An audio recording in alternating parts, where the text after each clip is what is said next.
My family told me sharing my boyfriend would keep the peace. The family meeting was called like an emergency. No phones. No distractions. Everyone sitting too straight on the sofa. My mom started with, "We don't want any drama in this house." That should have been my first warning. She said my aunt had complained. My cousin had been crying. And somehow, the problem was my boyfriend. They said she'd grown attached to him. That she felt lonely. That she was already dealing with too much. Then my dad said the sentence that made my stomach drop. Sharing him would keep the peace. I laughed, because I thought it was a joke. No one laughed back. They explained it like a compromise. That I'd still be his girlfriend. That it wouldn't be official. That it would just be, until she felt better. My mom said, "You're strong. You can handle this." My aunt said, "Family comes before personal feelings." My cousin said nothing, just stared at the floor.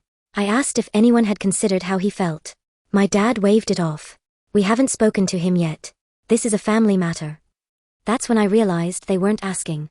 They were preparing me to agree. When I said no, the room went silent. My mom called me selfish. My aunt said I was cruel. My dad said I was choosing chaos.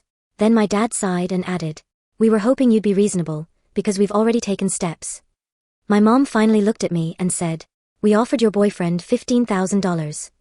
I couldn't breathe. To do what? I asked. "To agree," my aunt said gently. "To be understanding." They said it like it was help. Like a solution. Like my relationship had a price tag. I asked if he'd accepted. My cousin looked up for the first time. "He hasn't replied yet," my mom said quickly. "We wanted you on board first." That's when it hit me, they didn't trust me to choose. So they tried to go around me. That night, my boyfriend showed me the messages. Screenshots. The offer.